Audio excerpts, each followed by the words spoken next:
썸을 어떻게 타야 되는지 이런 걸 알려달라라고 얘기를 하시는데 간단히만 얘기 드릴게요. 내가 한 명이랑 썸을 탈 때보다 세 명 이상이랑 썸을 탈 때 썸이 세 명이 되기만 해도 연애를 한 달 내로 할 확률이 85% 이상으로 늘어나요.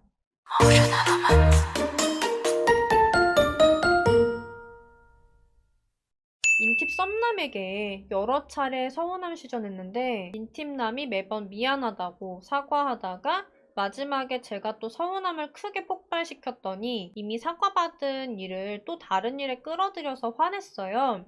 그 후로 인팁남이 완전히 잠수 타버렸어요.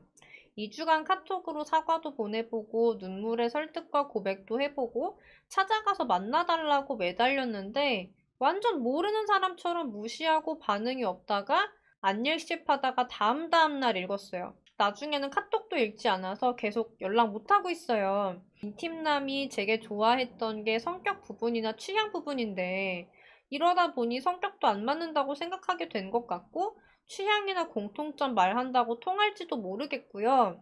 인팀남이 저를 상당히 좋아했는데 이렇게 순식간에 마음이 확 식어버릴 수가 있나요? 다행히 카톡 차단은 아니에요. 다만 안일십 상태에서 한참 만에 일십으로 바뀔 뿐이고요. 다시 연락이 되게 하려면 어떻게 해야 할지 알고 싶어요.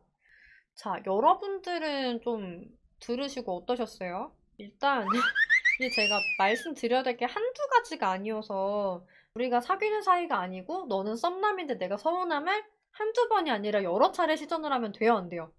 안 돼요. 이게 남자친구한테도 이렇게 서운함을 시전하시면 안 되거든요. 그런데 썸남한테 이렇게 서운함을 심지어 여러 차례 시전을 하시면 진짜로 안 돼요. 거기다가 서운함을 폭발시키고 그러시면 안 되고 사과받은 일을 또 다른 일에 끌어들여서 화를 냈다고 하셨는데 일이 한 번 마무리가 됐으면 그걸로 끝을 내야 되는 거고 이게 내가 사과를 받았어도 받은 것 같지가 않으면 제대로 풀어야 돼요. 문제는 이 서운하다라는 감정은 제가 영상에서 누누이 말씀드렸지만 나는 너를 있는 그대로 사랑할 생각이 없고 네가 바뀌었으면 좋겠다. 내 입맛대로 라는 뜻이거든요. 그런 이야기를 이렇게 수차례 들은 상황에서 아무리 내가 이 썸녀를 좋아했다고 해도 이 사람이랑 내가 행복한 연애를 할 수 있겠다라는 생각이 들지 모르겠어요. 그죠? 그러다 보니까 이 남자분도 더 이상 어떻게 대처를 해야 될지 알 수가 없다는 생각에 잠수를 타신 것 같아요. 자, 그 다음에 또 이분이 하면 안 되는 행동을 되게 많이 하셨는데 2주간 카톡으로 사과를 보내보고 눈물의 설득과 고백을 해보셨고 찾아가서 만나달라고 매달리셨대요. 근데 완전 모르는 사람처럼 무시하고 반응이 없었다고 하셨고 한 번은 내가 집 앞 카페에서 하루 종일 기다릴 테니까 나와달라고 했는데 이거를 안 읽고 있다가 다음 날 읽었다고 했거든요. 이런 행동을 남자분이 했던 이유는 부담스러워서겠죠.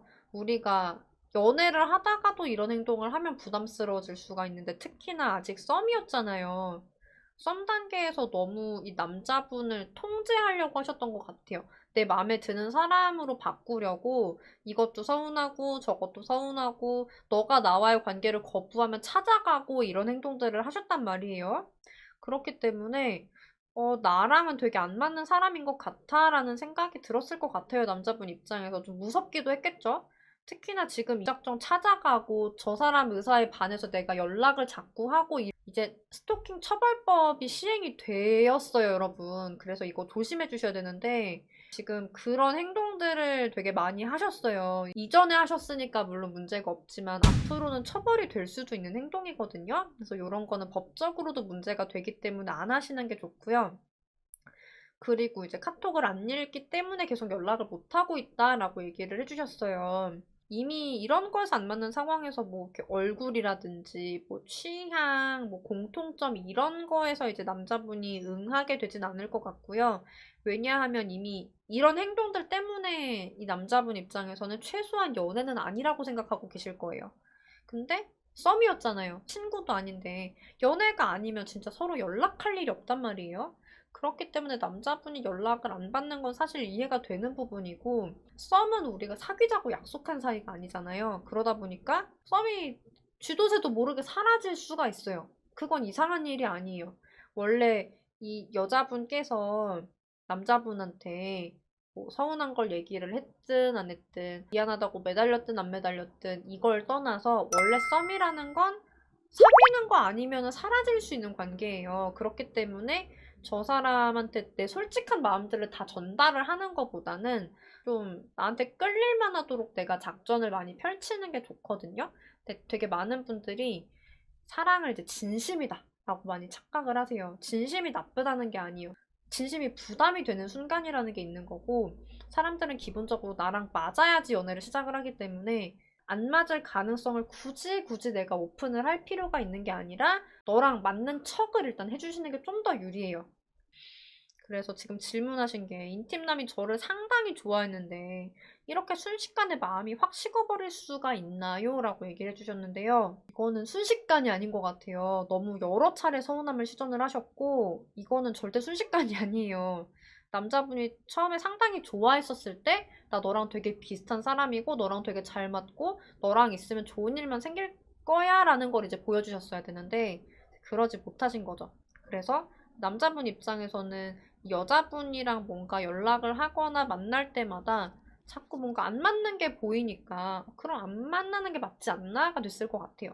그리고 여기서 제가 뭔가 더 할 수 있을까요? 라고 얘기를 해주셨는데 다행히 말씀해주신 게 카톡이 차단은 아니다. 그러면 지금 이제 연락이 되게 하려면 해야 되는 부분이 뭐냐면 연애적으로 내가 연락하는 건 이제 의미가 없으세요. 왜냐하면 남자분은 최소한 지금은 저한테 질문 주신 이 여자분이랑 연애는 절대 아닐 거라고 생각을 할 거기 때문에 조금이라도 연애 느낌이 나는 연락이라고 하면은 부담스러우니까 안 읽다가 나중에 읽고 답장 안 하고 그걸 반복하실 거예요. 그리고 이게 너무 심해지다 보면은 이제 진짜 못 참겠다고 차단을 할 수도 있거든요. 그래서 연애적인 연락이 아니라 남자분이 안 읽고는 못 베길 만한 뭔가 이야기를 해주셔야 돼요.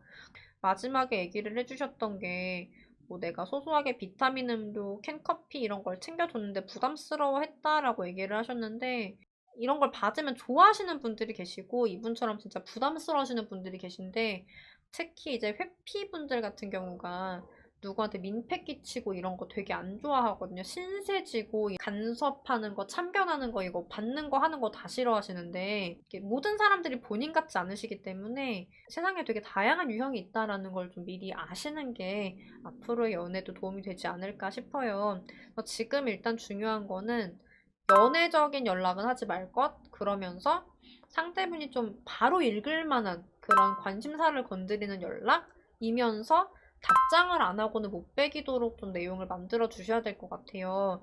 그 정도까지밖에는 지금 얘기를 못 드릴 것 같은데 일단은 기본적으로 앞으로는 뭐 연애하다 헤어져도 마찬가지고 뭐 이렇게 썸을 타다가 썸이 끝나도 마찬가지고 이렇게 매달리시면 안 돼요. 제외가 안 되는 문제도 있지만 이제 법에도 걸릴 수 있는 부분이기 때문에 좀 조심을 해주시기를 바랍니다. 길게 해드리고 싶었던 이야기들을 조금은 마쳤고 한편으로 지금 이제 단톡방에서 썸을 어떻게 타야 되는지 이런 걸 알려달라라고 얘기를 하시는데 간단히만 얘기 드릴게요. 우선은 3썸을 타셔야 돼요. 내가 한 명이랑 썸을 탈 때보다 3명 이상이랑 썸을 탈 때 이들 중에서 한 명이랑 연애를 한 달 내로 할 확률이 엄청나게 올라가기 때문이에요. 내가 한 명이랑 썸을 타려고 할 때는 한 달 내로 연애를 할 확률이 15%밖에 안 되거든요. 근데 이게 썸이 3명이 되기만 해도 85% 이상으로 늘어나요.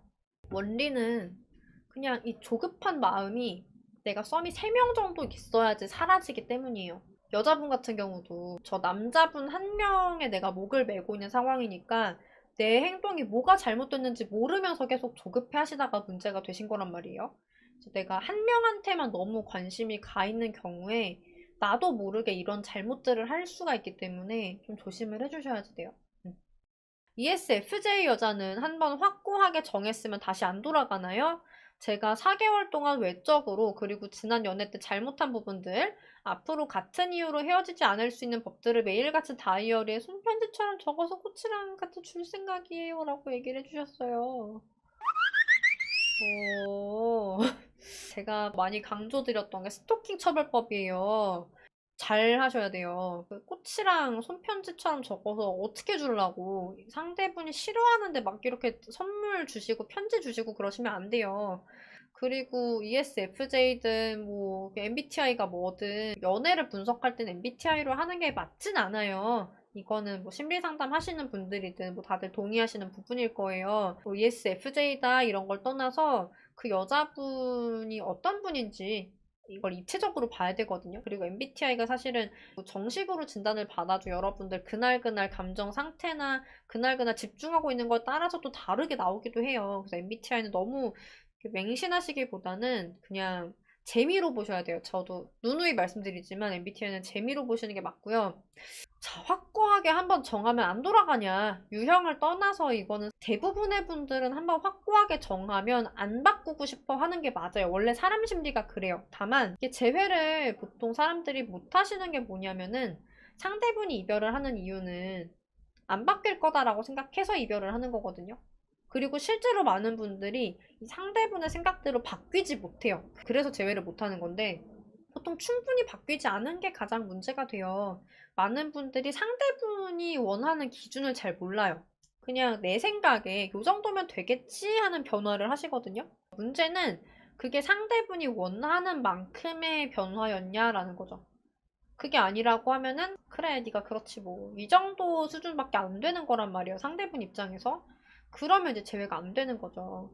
그리고 지금 일단 얘기를 하시는 게 잘못한 거, 헤어지지 않을 수 있는 방법 이런 걸 손편지처럼 적는다고 하셨는데 이별을 했는데 상대가 매일 내 생각을 하면서 뭘 적었다는 것 자체가 이별한 사람들 입장에서 진짜 소름 돋는 일이에요. 그런 건 하지 마셔야 돼요.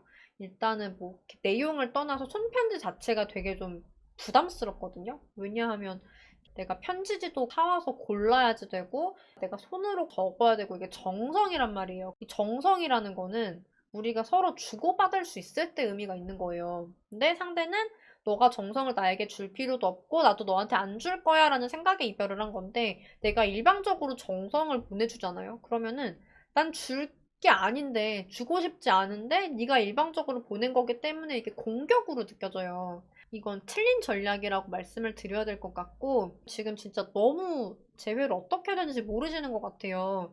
공부가 필요하실 것 같아요. 네, 지금 생각하신 방법은 아니라고 말씀드려야 될 것 같고 응원 드리겠습니다. 잘 풀려 나가시기를. 그리고 혼자서 너무 어려우시면 진단지 제출해 주셔야 돼요. 상담이 아니어도 제가 유튜브랑 칼럼에 워낙 되게 많은 얘기들을 풀어드리기 때문에 여러분들이 공부를 하셔가지고 재회를 하실 수도 있어요. 그런 분들도 많이 계시고 그렇게 해주시면 되고요.